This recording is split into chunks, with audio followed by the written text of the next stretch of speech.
Այսպիսով ես ուզում եմ խոսել Սաղմոս առաջինի մասին։ Ինչն է հետաքրքիր, որ հրյա աստվածաբանության մեջ ամենածանրակշիռ գիրքը համարվում է օրենքի գիրքը։ Մովսեսի գրած Հնգամատյանը Ծննդոցից մինչև երկրորդ օրինաց գրքերը։ Եվ հետո ըստ կշռի գալիս է նրանց մոտ Սաղմոսած գիրքը։ Սաղմոսած գիրքը այդքան կարևորված է, պատկերացնում եք։ Երկրորդ օրինաց գիրքը Հնգամատյանը վերջանում է Աստծո մարդու Մովսեսի օրհնության աղոթքով եւ երկրորդ օրինաց 33-րդ գլխի 29 համարում այսպես է ասված. Երանի քեզ Իսրայել, որ ժողովուրդն է քեզպես Տիրոջ ձեռքով փրկված։ Այսպիսով Հնգամատյանը ավարտվում է Մովսեսի օրհնության խոսքով, երանի տալով Իսրայելին, որ ունի այդպիսի Աստված։ Եվ Սաղմոսած գիրքը, տեսեք, առաջի գլուխ առաջին համարում սկսվում է նորից երանելի խոսքով։ Երանելի է այն մարդը։ Նկատում եք այդ կապակցվածությունը։ Հնգամատյանը ավարտվեց երանելի խոսքով, և Սաղմոսած գիրքը շարունակվեց երանելիով։ Եվ ասեմ, որ հրյաների մոտ Սաղմոսած գիրքը նույնպես բաղկացած է 5 բաժիններից, ինչպես որ օրենքի գիրքը 5 գրքերից։ Սա ասեցի որպես ինֆորմացիա ցույց տալու համար, որ Սաղմոսած գիրքը շատ կարևորված է։ Եթե դու ուզում ես սովորել աղոթել, ուզում ես ճիշտ աղոթել, Աստծո սրտի համաձայն աղոթքներ բարձրացնել Աստծուն, կարդա Սաղմոսները եւ կտեսնես, որ քո աղոթքի կյանքը կառատանակ, փոխվի։ Որովհետեւ կյանքի ամեն իրավիճակների վերաբերյալ կնկատես գրվածքում խոսք, թե ինչպես էին Աստծո մարդիկ, թե նեղության մեջ աղոթում, թե ուրախության մեջ գոհանում, թե ձեռքբերումների ու հաղթանակների համար շնորհակալ լինում Տիրոջը։ Մի խոսքով մենք շատ սովորելիք ունենք Սաղմոսած գրքից։ Կարդամ առաջին Սաղմոսը։ Երանելի է այն մարդը, որ ամբարիշտների խորհրդի մեջ չի քայլում ու մեղավորների ճանապարհի մեջ չի կենում եւ ծաղր անողների նստած տեղում չի նստում։ Այլ նրա հաճությունն Աստծո օրենքի մեջ է, ցերեկ ու գիշեր նրա օրենքի վրա է մտածում։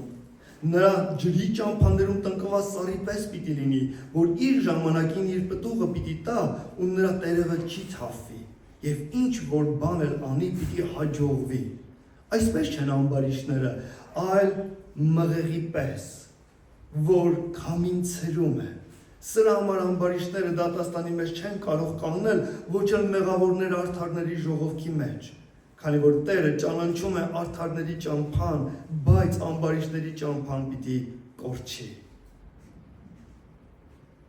Սաղմոս առաջինը ուներ ընդամենը 6 համարներ, բայց սա այնքան կարևորված է եղել Աստծո կողմից, որ Սաղմոսած գրքի հենց սկզբում է դրված։ Այսպիսով այն այսպես սկսվեց. Երանելի է այն մարդը, որ ամբարիշտների խորհրդի մեջ չի քայլում։ Դրա համար ես իմ քարոզը վերնագրել եմ այսպես. ինչպես լինել երանելի մարդ։ Ինչն է, որ մեզ Աստծո աչքերում դարձնում է երանելի։ Երանելի նշանակում է օրհնված, երջանիկ մարդ։ Երջանիկ է ուրեմն այն մարդը, որ ամբարիշտների խորհրդի մեջ չի քայլում։ Ամբարիշտ խոսքը ունի մի քանի նշանակություն. անօրեն, անարդար, հանցավոր։ Ուրեմն ամբարիշտ մարդիկ, դրանք Աստծո օրենքը չպահող, Աստծո արդարությունը չսիրող, հանցանքներ գործող հանցավոր մարդիկ են։ Եվ երանելի է այն մարդը, որ այս մարդկանց խորհրդի մեջ չի քայլում։ Որն է խորհուրդը։ Այս խորհուրդ խոսքը նշանակում է ծրագիր, խորհրդակցություն, երբ որ մարդիկ հավաքվում են մեկը մյուսի հետ եւ ինչ են անում, քննարկում են, որ կարողանան ծրագիր մշակել, ունենալ դիտավորություն եւ ինչ-որ մի բան ձեռնարկել։ Այո, անօրեն մարդիկ անարդար մարդիկ, հանցանք սիրող մարդիկ, նրանք կարողանում են իրար գտնել եւ միասին հանցավոր դիտավորություններ մտահղանալ եւ ցանկություն են ունենում դա իրագործել։ Եվ ինչ ասում խոսքը, երանի այն մարդուն, օրհնյալ է այն մարդը, երջանիկ է այն մարդը, ով այսպիսի մարդկանց հետ այդ ժողովքի, այդ պլանների, դիտավորությունների մեջ չի քայլում, չի գնում ու մեղավորների ճանապարհի մեջ չի կանգնում։ Մեղավորները նրանք են, որ սիրում են Աստծո կամքին հակառակ ապրել, Աստծո ճշմարիտ խոսքին հակառակ մեղք գործել։ Եվ երանելի է, երջանիկ է այն մարդը, ով այս մեղավոր մարդկանց ճանապարհի մեջ չի կանգնում։ Ինչու՞, որովհետև այդ մարդիկ ճանապարհներ ունեն։ Այդ մարդիկ ճանապարհներ ունեն, որոնցով որ ընթանում են եւ այդ ճանապարհների ավարտը մեղքով է վերջանում։ Ու երանելի այն մարդը, որ այդ ճանապարհի մեջ չի կանգնում, որովհետև եթե կանգնի, դադար տա, ում հետ կառնչվի, ում հետ կհաղորդակցվի, ում հետ իր ժամանակը կկիսի։ Այս մեղավոր մարդկանց հետ, ովքեր սիրում են մեղքը, ովքեր սիրում են անօրենությունը։ Ու ծաղր անողների նստած տեղում չի նստում։ Ովքեր են ծաղր անողները։ Այս բառը նայեցի մի քանի նշանակություն ունի։ Պարծենկոտ, հպարտացող, ծաղրող, եւ այս ծաղրանքը ոչ թե կատակ անելն է, ոչ թե հումոր անելն է, այլ ծաղրել նշանակում է, որ մարդը կարծես թե կատակում է, բայց կատակի միջոցով, սրամտության միջոցով ուզում է դիմացինին ցածրացնել, իջեցնել եւ ցույց տալի, որ ինքը բարձր է, ինքը ավելին է, քան թե իր դիմացինը եւ նվաստացնելով, կոտրելով ցավ պատճառել դիմացինին ու անհարմար վիճակի մեջ դնել։ Ինչ կերպով են սկսում մարդիկ ծաղրել։ Առիթ են փնտրում գտնելու դիմացինի կյանքում բաց թողում, կամ տկարություն, կամ ֆիզիկական թերություն, չէ՞ որ մարդը կարող է ֆիզիկապես լինել հաշմանդամ, ունենա ինչ-որ տկարություն, հիվանդություն, կամ կյանքի բաց թողումներ։ Եվ ինչ են անում, այս ծաղրանողները փորձում են ցավ պատճառել դիմացինին կեղտոտ հումորի միջոցով։ Եվ երբ որ Աստված է ծաղրանողների նստած տեղում չի նստում, այս ծաղրանողները ունեն տեղ պարզվում է նստելու, դա նստածների ժողովք է։ Պարզվում է, որ ծաղրանող մարդիկ իրենք կարողանում են իրենց տեսակի պես մարդկանց գտնել, համախմբվել, ժողովել իրար շուրջ եւ ինչ-որ մեկին գտնել, որ վիրավորեն, կեղտոտ հումորներ անեն ու կպնեն այդ մարդու կյանքին ու ցավացնեն։ Ո՞վ է երանելին։ Այ երանելին հենց այն անձն է, երջանիկ է այն մարդը, ով որ այս տեսակ մարդկանց ժողովքին չի մասնակցում։ Որովհետև մարդիկ կարողանում են իրենց տեսակի եսին գտնել։ Հանցագործը հանցագործի է գտնում, ազարտ ունեցող մարդիկ իրար են գտնում ինչ անելու, ազարտային խաղեր խաղալու, փողի վրա, գումարների վրա։ Հանցագործը գտնում, որ միասին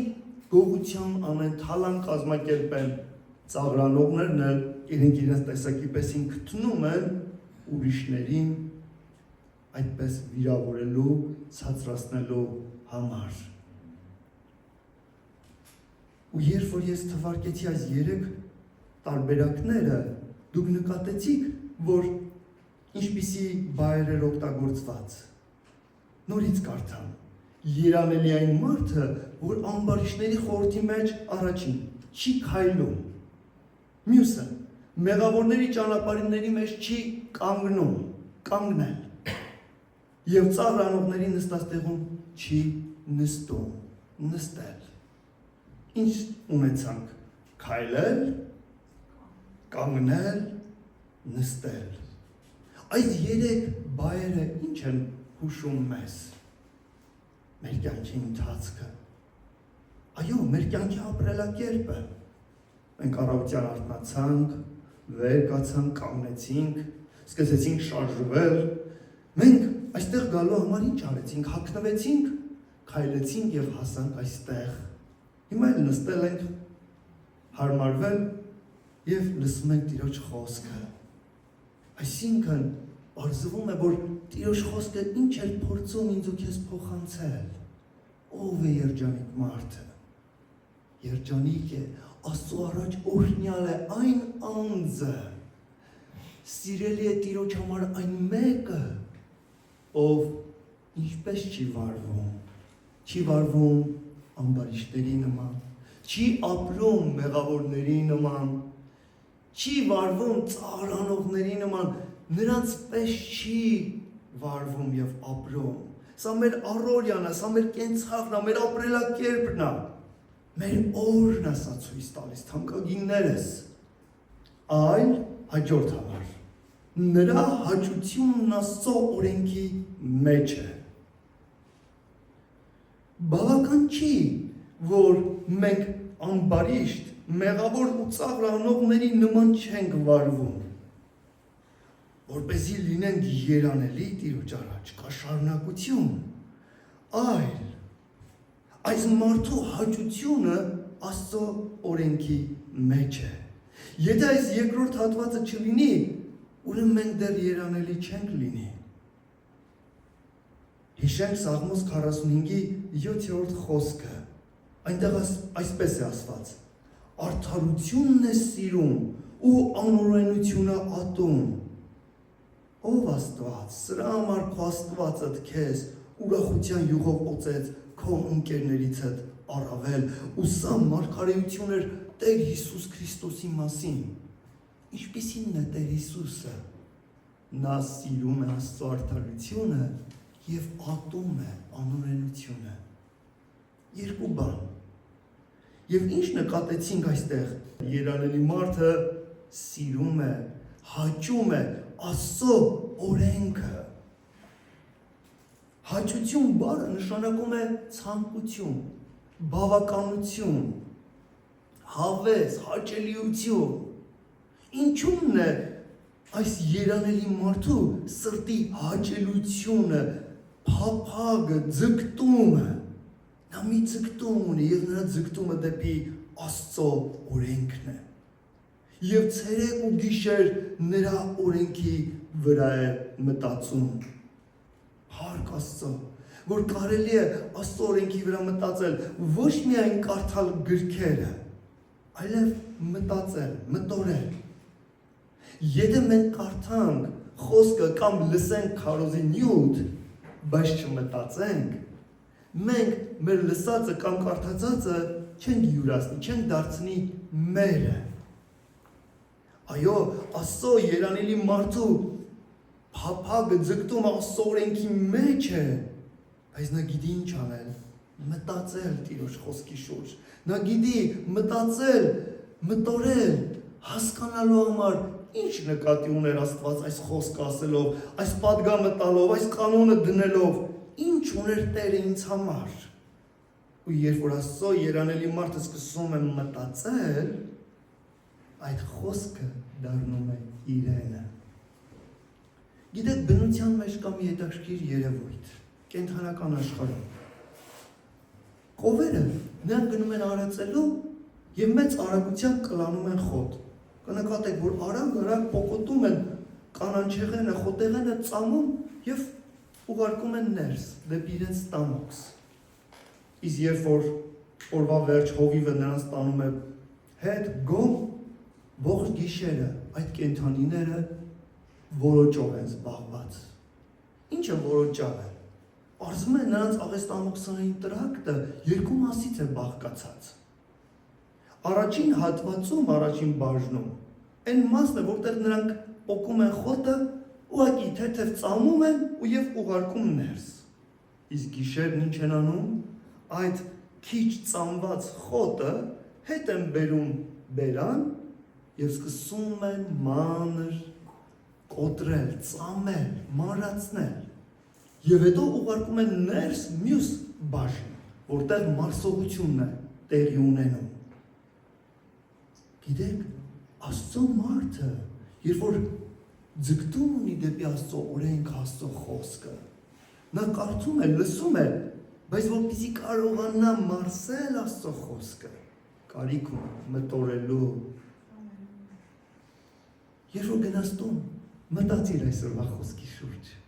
Ու երբ որ սկսես մտածել, կտեսնես, որ դու յուրացնում ես եւ այդ խոսքը դառնում է քո կյանքի մի մասը։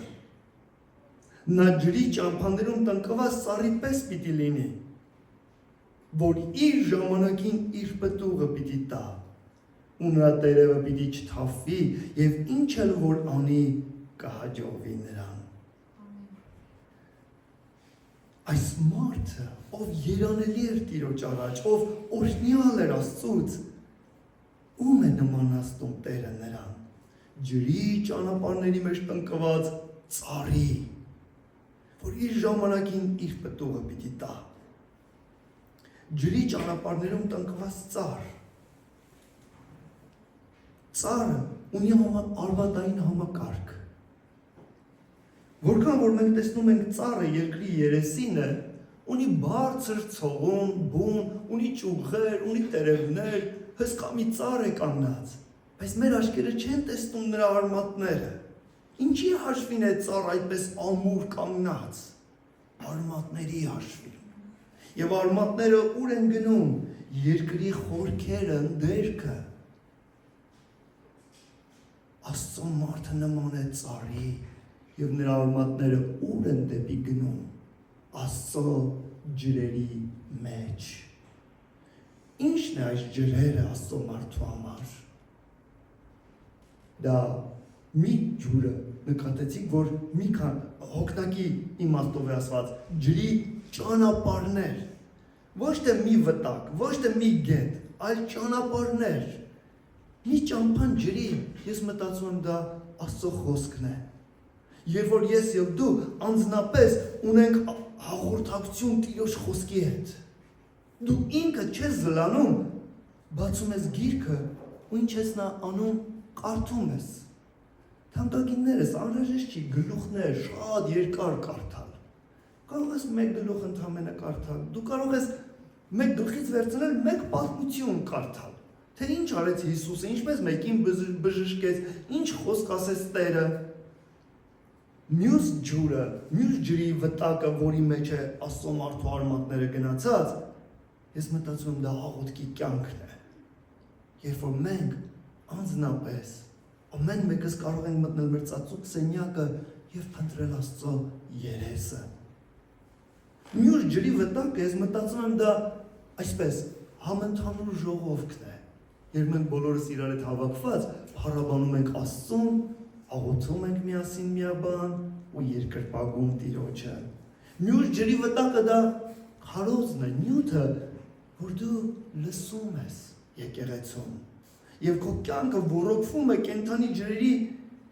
գետերից եկած Աստծո կենդանի խոսքով ու հայտնություններ է ստանում։ Ու երբ որ մեր արմատները այդ կյանքի ջրերի մեջ խորացած են, ինչ կլինի մեզ։ Ասված է, որ այս մարդուն սա կլինի, իր ժամանակին իր պտուղը պիտի տա։ Թանկագիններս, եթե այս երանելի մարդը Աստծո կյանքի ջրերն է խմում, ինչ պտուղ կտա ինքը։ Աստծո պտուղ կտա։ Աշխարհի պտուղը չի տա, մարմնավոր պտուղ չի տա, մարմնավոր գործեր չի անի, չար գործերի պտուղ չի բերի, բարի պտուղ կբերի։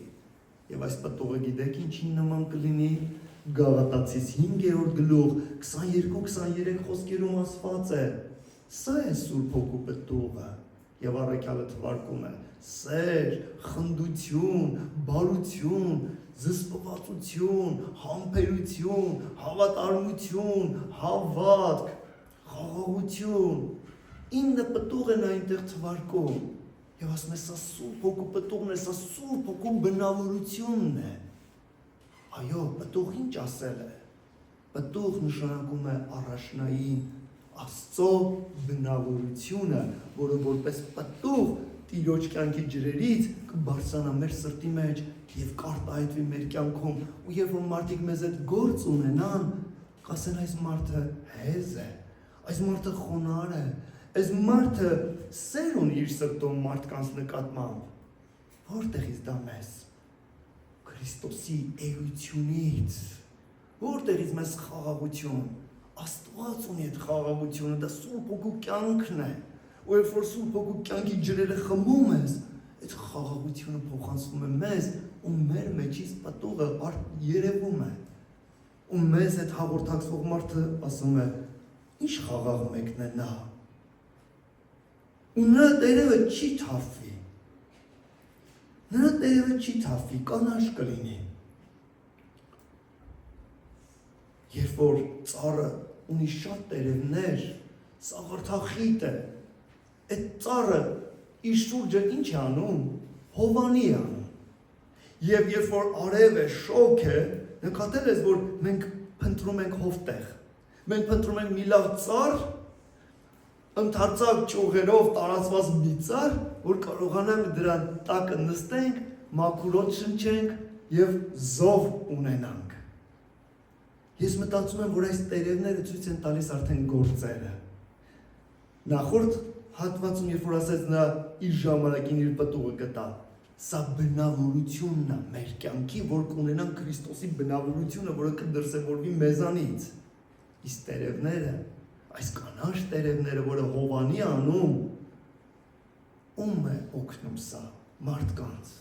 Սա մեր բարի գործերն է, որը ուղղված է դեպի մարդը, դեպի մեր կողքինը։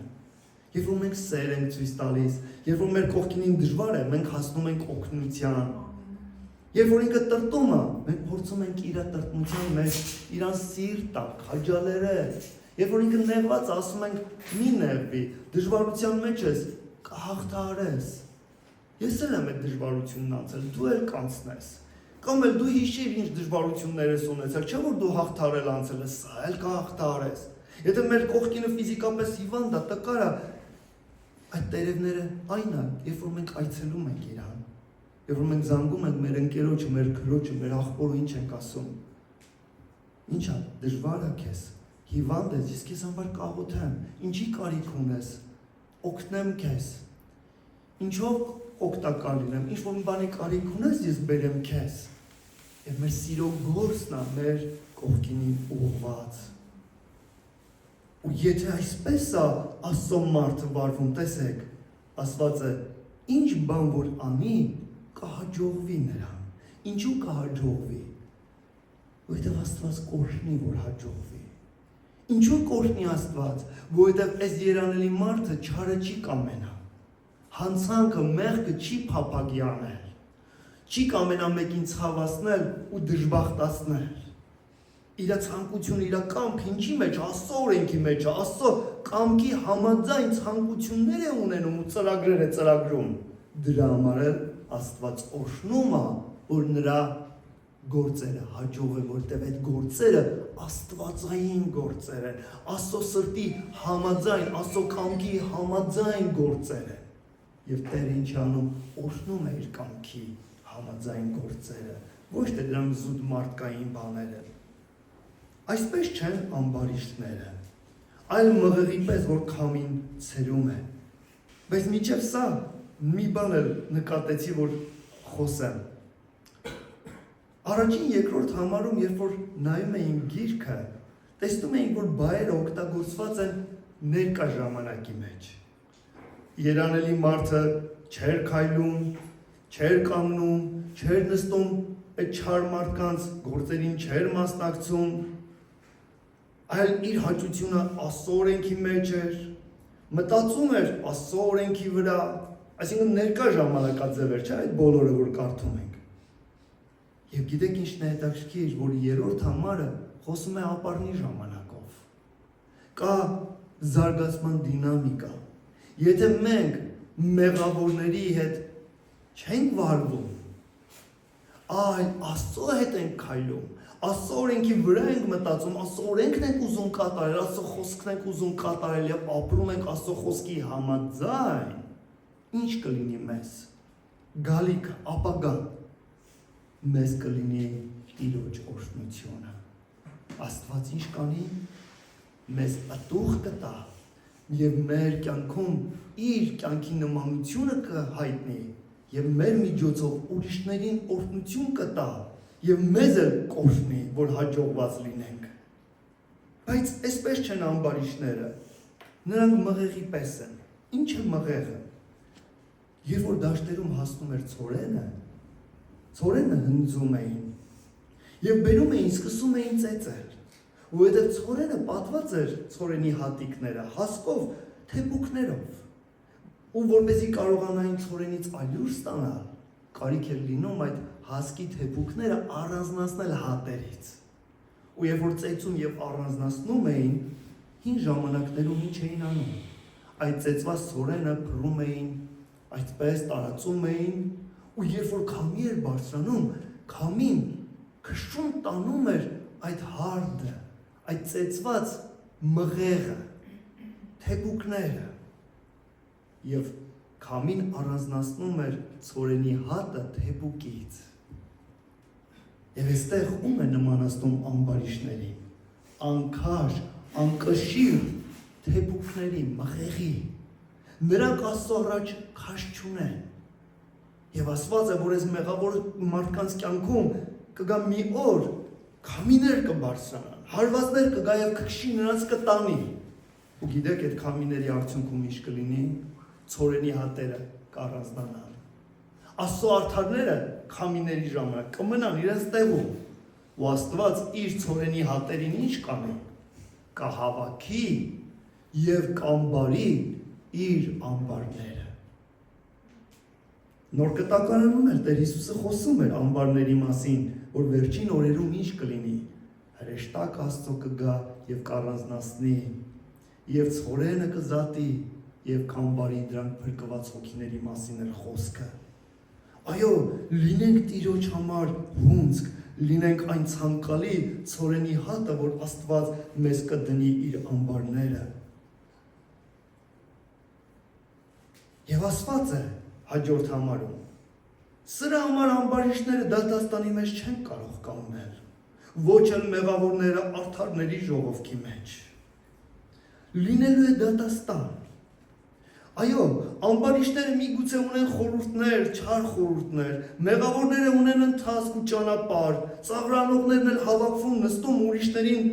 ծաղրում են, բայց խոսքը ինչ ասում, կա դատաստան։ Եվ այս ամբարիշները, այս մեղավորները չեն կարողանալու կանգնել Աստծո դատաստանի մեջ։ Օրերից մի օր գալու է դատի օրը։ Եվ Տերը դատելու է ամեն մեկին ու ազգերը։ Բայց սրանք, այս մեղավորները չեն կարողանալու կանգնել Աստծո դատաստանի առաջ։ Ինչ են լինելու, դատապարտվելու են ու չեն մնալու դատին։ Ոչ էլ մեղավորները արդարների ժողովքի մեջ։ Կա արդարների ժողով եւ այդ դատի ժամանակ Աստված զատելու է իր արդարներին եւ արդարների ժողովքը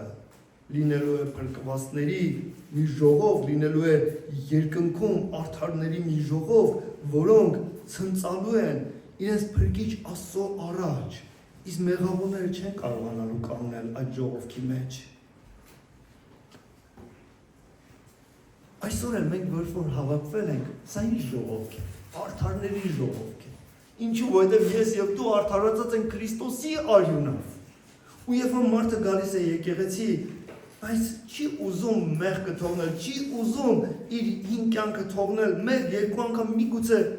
ուզենա գա, բայց հետո մեղքը ինչ կանի։ Եթե որոշում չկայացնի մեղքին ոչ ասելու, մեղքը կզատի մարդուն արդարների ժողովքից, քանի որ Տերը ճանաչում է արդարների ճամփան, բայց ամբարիշների ճամփան պիտի կորչի։ Սաղմոսը ավարտվում է այս 6-րդ համարով եւ ինչի ասքանչ ասված Տերը ճանաչում է արդարների ճամփան։ Եթե Աստված չճանաչեր իր արդարների ճամփան, այդ մարդկանց երանելի չէր անվանի։ Այս 6-րդ համարը ամփոփում է ողջ Սաղմոսը։ եւ տալիս գնահատական։ Տերը ճանաչում է արդարների ճամփան։ Ինչ ուժեղ խոսք է, Տերը ճանաչում է, Տերը գիտի։ Իշքան լավ է Աստծո կողմից ճանաչված լինել։ Առաջին Կորինթաց 8:3 խոսք։ Եթե մեկը Աստծուն սիրում է, ինքը նրանից ճանաչված է։ Սրանից մեծ օրհնություն արդյոք կարող է լինել, երբ Աստված, երկնքի ու երկրի արարիչ Աստված ճանաչում է իրեն սիրողներին։ Սիրում ես Աստծուն։ Կարող է ձերքդ պարզել, ես սիրում եմ Տիրոջ, ասա, որ դու ես սիրում Աստծուն։ Ինչ հիասքանչ է վկայում խոսքը, Աստված ինձ ու քեզ ճանաչում է։ Երկրի վրա միլիարդավոր մարդիկ կան, ու այդ միլիարդավոր մարդկանց մեջ, այդ օվկիանոս քարակի մարդկանց մեջ, ես և դու կաթիլներ ենք, չէ՞։ Ես և դու չեն կարող օվկիանոսի մեջից այդքան ջրի մեջ զատել կաթիլները, բայց Աստված այդ օվկիանոս քանակ մարդկանց մեջ կարողանում է ինչ անել, առանձնացնել կաթիլ առ կաթիլ, անհատներին, և ասում է, ես ճանաչում եմ քեզ, որովհետև դու ինձ սիրում ես, ես գիտեմ քեզ, սրանից մեծ պատիվ, սրանից մեծ օրհնություն արդյոք կարող է լինել։ Նայենք խոսքից, արդյոք կան մարդիկ, որոնց Տերն ասել է, որ ես ճանաչում եմ։ Աբրահամը, Ծննդոց 18:18-19 խոսք, որովհետև Աբրահամը անշուշտ մեծ ու զորավոր ազգ պիտի լինի, ու երկրի բոլոր ազգերը նրանով կօրհնվեն, քանի որ գիտեմ նրան, որ իր որդիներին ու իրենից հետո իր տանը պիտի պատվիրի և նրանք արդարություն, իրավունք անելու համար Տիրոջ ճանապարհը պիտի պահեն, որպեսզի Տերը Աբրահամի վրա բերի ինչ որ խոսեց։ Աստված ասում է, որ Աբրահամը մեծ ազգ պիտի լինի, ու ես ճանաչում եմ Աբրահամին։ Ինչպես էր ճանաչում, ինչպիսին էր Աբրահամը Աստծո առաջ, ով էր նա Տիրոջ համար։ Աստված ասում է, նա այս սիրտը ունի, ես գիտեմ իրան, ես գիտեմ իրա սիրտը, նա այսպիսինն է իմ առաջ, նա կպատվիրի, որ իրենից հետո իր որդիները և հաջորդ սերունդները պահեն իմ խոսքը, պահեն իմ ճանապարհները, ու քանի որ նա այսպիսինն է,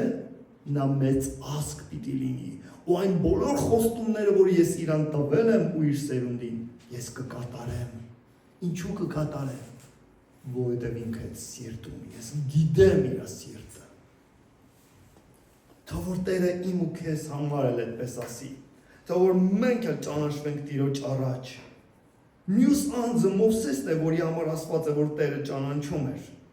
Ելից 33-րդ գլուխ։ Աստված ասում էր, որ վեր կացեք և շարժվեք առաջ, իմ հրեշտակին դրել եմ, որ ձեզ հետ լինի։ Բայց Մովսեսը աղոթում ու խնդրում է Տիրոջը, խնդրում է, որ Տիրոջ ներկայությունը իրենց հետ լինի։ Կարդամ այդ տեղը։ 13-րդ խոսքից Մովսեսի աղոթն է։ Հիմա աղաչում եմ, եթե քո առաջ շնորհք եմ գտել, ցույց տուր ուրեմն քո ճամփատ, որ ճանաչեմ քեզ, այնպես որ քո առջև շնորհք գտնեմ ու հիշիր, որ այս ազգը քո ժողովուրդն է։ Տերն ասում է, իմ ներկայությունը պիտի գնա ու քեզ պիտի հանգստացնեմ։ Մովսեսն ասաց, եթե քո ներկայությունը մեզ հետ չգնա, մեզ այս տեղից չհանես, քանի որ ինչով պիտի իմացվի, թե ես ու քո ժողովուրդը քո առաջ շնորհք են գտել, եթե ոչ, քո մեզ հետ գնալով է։ Կարդամ 17 համարը, Տերն ասեց Մովսեսին, այս բանն էլ պիտի անեմ, որ դու ինձ խնդրեցիր, քանի որ իմ առջևը շնորհք գտար ու ես քեզ անունով եմ ճանաչում։ Մովսեսի աղաչանքը ո՞րն է։ Աստված ասում է, ես դրել եմ հրեշտակին ձեզ հետ, գնացեք։ Բայց Մովսեսն ասում է, խնդրում եմ, դու էլ մեզ հետ լինես։ Ոչ թե ուղղակի հրեշտակը մեր հետ գնա, ոչ թե հրեշտակի պաշտպանությունը մեզ հետ լինի, ոչ թե զորավոր հրաշքներ ու գործեր կատարվի մեզ հետ, որովհետև Աստծո հրեշտակի հետ կարինչը, Տիրոջ զորությունը, որ այդ ամեն ինչը կլիներ։ Ասում է, եթե քո ներկայությունը մեր հետ չլինի, մենք չենք ուզում տեղից շարժվել։ Տերն ասեց, քո խնդրանքդ կանեմ, ես լսեցի։ Ինչու՞, որովհետև ես քեզ ճանաչում եմ։ Ես քեզ քո անունով եմ ճանաչում։ Փառք Աստծո։ Կան մարդիկ, որոնց Տերը ճանաչում էր անունով։ Ելից գլխից հետո երկրորդ օրինաց 34-րդ գլուխը վերջին տեղում Տերը վկայություն է տալիս, թե ինչպես էր ճանաչում Մովսեսին։ Եվ գիտեք, երբ որ կարդում ես այս համարները, նախանձավորություն է սրտումդ բարձրանում։ 34:10-ից հետո Իսրայելի մեջ ուրիշ մարգարե չելավ Մովսեսի պես, որին Տերը երես առ երես ճանաչեց։ Ոչ թե որ Մովսեսը Տիրոջը ճանաչեց երես առ երես։ Ասված է Տերը Մովսեսին ճանաչեց երես առ երես։ Ինչի հաշվին կարելի է ճանաչել։ Ինչ Աստված խնդիր ունի, դժվարություն ունի մարդուն ճանաչել։ Աստծո ոչ բան չկան այդ։ Ուղղակի այս խոսքը, որ ասում է երես առ երես Աստված ճանաչեց Մովսեսին, սա ցույց է տալիս մտերմությունը, որ Աստված գալիս էր ու Մովսեսի հետ հաղորդակցվում էր, շփվում էր, Տերը խոսում էր ու Մովսեսը իր ականջը տալիս էր Աստծուն, հետո Մովսեսը խոսում էր Տիրոջ աղոթք էր բարձրացնում, իր խնդիրներն էր պատմում, իր դժվարություններն էր ասում, իր մտահոգություններն էր Աստծուն բերում։ Աստված լսում ու պատասխանում էր։ Եվ այս հաղորդակցության, այս շփման արդյունքում Տերն ասում է, ես իրեն երես առ երես գիտեմ։ Մյուս անձը, որ գրված տերում տեսնում ենք այդ մտերմությունն ու ճանաչողությունը Տիրոջ հետ կար, Դանիելը, Դանիել 6-րդ գլուխ 22 խոսք։ Այնտեղ ասված է, իմ Աստված իր հրեշտակին ուղարկեց ու արյուսների բերանը փակեց, ու ինչ չվնասեցին, քանի որ նրա առջև անմեղ գտնվեցի, ու քո առջև է ով թագավոր հանցանք չեմ գործել։ Երբ որ հայտարարված էր, որ որովհետև մեկը մեկ ամիս չպետք է աղոթք բարձրացնի Տիրոջը, չար մարդիկ էին այս հայտարարությունը դնել տվել թագավորին։ Դանիելը չվախեցավ, օրը 3 անգամ աղոթում էր։ Ու չարական մարդիկ ինչ արեցին, ասացին, որ պետք է թագավորնա ըստ քո օրենքի դրած կանոնի պատրվի ու դրվեց արյուսների գուպը։ Թագավորը սիրում էր Դանիելին ու ողջ գիշեր չէր կարողանում քնել։ Առավոտ կանուխ եկավ ու ձայն տվեց, ով Դանիել, քո Աստված, որին դու պաշտում ես, կարողացավ քեզ ազատել արյուսներից։ Ու Դանիելը սա ասեց. անմեղ գտնվեցի Աստծո առաջ, անմեղ ճանաչվեցի Աստծո առաջ։ Աստված նայեց ու ինձ գտավ, ինձ ճանաչեց, ինձ կշռեց անմեղ իր առաջ եւ նաեւ թագավոր քո առաջ էլ հանցանք չեմ գործել։ Դանիել 9:22-23 խոսքեր։ Գալիս է հրեշտակը եւ Դանիելին պատգամ է բերում։ Եվ գիտեք ինչ խոսքեր է ասում է սիրելի մարդ։ Դանիելը Աստծո կողմից ճանաչված էր որպես իր սիրելի մարդ։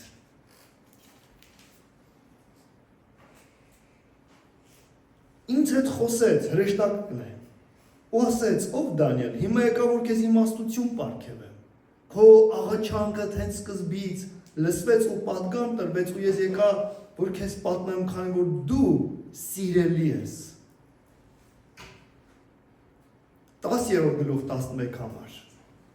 Ով Դանիել, սիրելի մարդ, քեզ ասելու խոսքս լսիր։ 10-րդ գլխի 19-րդ խոսք։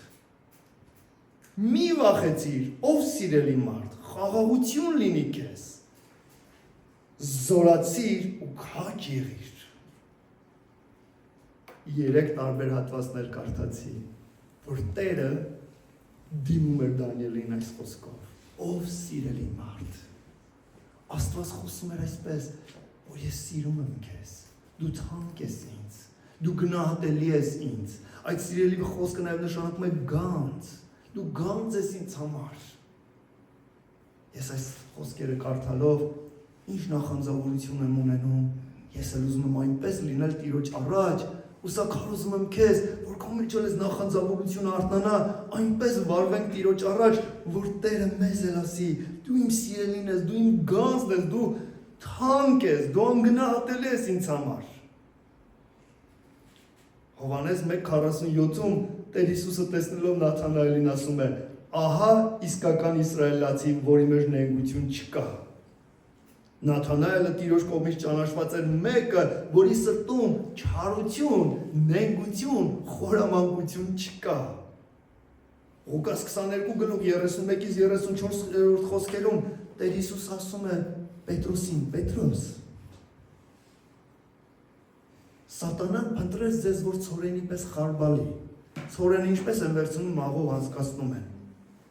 Բայց ես աղոթել եմ, որպես երբ որ դու դառնաս, քո եղբայրներին հաստատես։ Ու Պետրոսն ասում է. Տեր, ով էլ քեզ ուրանա, ես չեմ ուրանա։ Ու Տերն ասեց. 3 անգամ ուրանաս մինչև ափլորական չէ։ Տերը բոլորին գիտի։ Աստծո առաջ ոչ մի անհայտ բան չկա։ Եվ ինչ եղավ։ 3 անգամ Պետրոսը ուրացավ։ Բայց ասված է, կատարվեց Տեր Հիսուսի աղոթքը։ Դուրս եկավ, երբ որ լսեց ափլորի կանչելը 3-րդ անգամ, հիշեց Տեր Հիսուսի խոսքերը եւ դառնակին լացեց, ցավ ապրեց, ապաշխարություն ապրեց Պետրոսը, դարձավ Տիրոջը եւ եղբայրներին հաստատեց։ Եվ Հովհաննես 21:15 համարից պատմված է հարություն առած Քրիստոս, երբ որ հայտնվում է աշակերտներին եւ նրանք դուրս են գալիս ափ, նստում են Տեր Հիսուսի հետ։ Տերը նրանց համար կերակուր էր պատրաստել, խորոված հաց եւ ձուկ էր դրել եւ Պետրոսին ասեց. Պետրոս, սիրում ես ինձ։ Այո, Տեր, դու գիտես, որ սիրում եմ քեզ։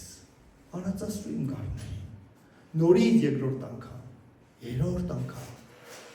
3 անգամ էր ուրացել ու 3 անգամ այդ հարցը ուղղեց. սիրում ես ինձ։ Ու 3-րդ անգամ Պետրոսը վշտացած, որ արդեն 3-րդ անգամ է հարցում, ասում է. Տեր, դու ամեն բան գիտես։ Ու դու գիտես, որ սիրում եմ քեզ։ Տեր ասեց. արածացրու իմ գարներին։ Եվ վերջում ինչ է ասում նրան։ Ասում է, թե ինչ կերպով պետք է կյանք հավարտվեր։ Երբ որ երիտասարդ էիր, հագնում էիր հագուստդ եւ գնում էիր այնտեղ, ուր որ դու էիր կամենում։ Կարդամ այդ համարը։ 18-րդ խոսքում է. ճշմարիտ եմ ասում քեզ, թեև դու պատանի էիր, ինքդ գոտիդ կապում էիր ու գնում ուր որ ուզում էիր, բայց երբ ծերանաս, ձեռքերդ պիտի բարձրացնես, ու ուրիշը գոտին պիտի կապի, ու պիտի տանի, ուր չես ուզում։ Ու սա ասեց ցույց տալու համար, թե ինչ մաղով պիտի փառավորի Աստծուն։ Տերը ամեն բան գիտի։ Տերը գիտեր, որ նա սիրում է իրեն։ Եվ այդ սիրո պատճառով ասեց, որ պատրաստ է լինելու Աստծո համար, Տեր Հիսուսի անվան համար իր կյանքը դնելու։ Այո, երբ որ դեռ Սուրբ Հոգին չէր եկել Պետրոսի կյանքի մեջ, նա ինչպիսին էր։ Նա չկարողացավ դեմ կանգնել վախին։ Նա 3 անգամ ուրացավ։ Երբ որ նա ասում էր Տեր Հիսուս, եթե բոլորն էլ քեզանից այն կողմ գնան, եթե բոլորը ուրանան, ես չեմ ուրանա, ես չեմ կարծում, որ նա ստում էր։ Նա ասում էր այն ինչ որ ինքը մտածում էր, նա սրտանց էր ասում։ Բայց Տերը գիտեր, որ իր մարդկային ուժերով չի կարող դեմ կանգնել դժոխքից եկող վախին ու սարսափին, ու երբ որ վախին հանդիպես Պետրոսի մարդկային ուժերը չբավականացրեց Հիսուսի անունը դավանել մարդկանց առաջ, նա պարտվեց։ Նա իր մարդկային ուժերով չկարողացավ Քրիստոսի վկան լինել։ Բայց երբ որ Աստծո Հոգին եկավ Պետրոսի սրտի մեջ, Սուրբ Հոգով լցված, նա առավ Աստծո համարձակությունը եւ դուրս եկավ վերնատնից Սուրբ Հոգով լցված եւ ինչ արեց, քարոզեց եւ այնպես ապրեց, որ իր կյանքի վերջում կատարվեց Տիրոջ խոսքը։ Նա խաչվեց, Եվ պատմությունն ասում է, երբ որ Պետրոս Առաքյալին տարան խաչելու, նա ասեց, որ ես արժան չեմ, որ իմ տիրոջ նման խաչը բարձրացնեք։ Եվ նրան գլխի վայր խաչեցին։ Եվ այդպես ավարտվեց Առաքյալի կյանքը։ Պողոսը գնում էր Դամասկոսի ճանապարհին եւ լույսի փառքը իջավ։ Եվ սա պատմված է Գործք առաքելոց 9-րդ գլխի 4 խոսքում Տերն ասեց. «Սավուղ, ինչու ես ինձ հալածում»։ Տերը նրան դիմեց Սավուղ անունով, Սավուղ թագավորի, ով հալածում էր Տիրոջից օծված Դավթին։ Տեր, ինչ ես կամենում անեմ։ Գնա քաղաքը քեզ կասվի։ Տերը ուղարկեց Անանիային, եւ ինչ է ասում։ Անանիային ասում է. գնա, քանի որ նա ինձ ընտիր անման է, իմ անունս կրելու հեթանոսների ու թագավորների եւ Իսրայելի որդիների առջև, քանի որ ես նրան պիտի ցույց տամ, թե պետք է իմ անվանս համար նեղություններ կրի։ Անանիան գալիս է, ձեռքերը դնում Սողոսի վրա, Սողոսը կուրացել էր Աստծո փառքի լույսից, եւ աշկերը թեփուկներով լցված էր, փակված, այդ թեփուկները թափվեցին աշկերից, տեսությունը վերադարձավ եւ Սուրբ Հոգով լցված Սողոսը։ Եվ Անանիան ասեց Հիսուսից խոսքերը. դու ընտիր անոթ ես Տիրոջ համար։ Եվ դու պիտի կանգնես թագավորների առաջ, դու հեթանոսներին պիտի վկայես Տիրոջ խոսքը, դու ժողովուրդներին պիտի քարոզես ավետարանը եւ շատ նեղություններ կրես Հիսուսի անվան համար։ Կասես ինչու է սա պատմում։ Տերը գիտեր Սողոսի սիրտը, ով դարձավ Պողոս, եւ գիտեք այդ նեղությունների կյանքի ինչով ավարտվեց։ Եկավ մի օր Հռոմում Պողոսը գլխատվեց, Տեր Հիսուսը գիտեր Պողոսի սիրտը։ Տեր Հիսուսը գիտի քեզ եւ գիտի ինձ։ Երբ որ իմանալու է նա ինձ ու քեզ, ինչ է տեսնում մեր սրտում։ Ինչի համար ենք մենք ապրում, որն է մեր կյանքի նպատակը։ Փողը, հարստությունը, ոսկին, արծաթը, տները, ունեցվածքը, լավ կյանքը, ինչն է մեզ գրավում, ինչն է թանկ մեր սրտում, ամեն բան անցողիկ է, ամեն բան ժամանակավոր։ Մենք եկանք սեպտեմբերի 5-ին, արդեն համարյա 6 ամիս այստեղ են գտնվում, որքան արագ անցավ այս օրերը։ Շատ արագ անցնում կյանքը, սլացքի մեջ է կյանքը, վազում է խելագարույս արագությամբ առաջ։ Ու ինչ ենք ապրում մենք, ինչն է մեր կյանքի թանկը։ Տեր Հիսուսը երբ որ մեզ հետ վարվում է, նայում է մեր սրտի մեջ, արդյոք նա կարող է մեզ Դանիելի նման ասել. սիրելիս, իմ սիրելի մարդ, իմ գանձ, իմ անգնահատելի օրհնություն, ինչ կասի նա մեզ համար։ Նա կասի մեզ բարի հավատարիմ ծառա, ինչ կասի նա մեզ համար։ Եկեք ոտքի կանգնենք։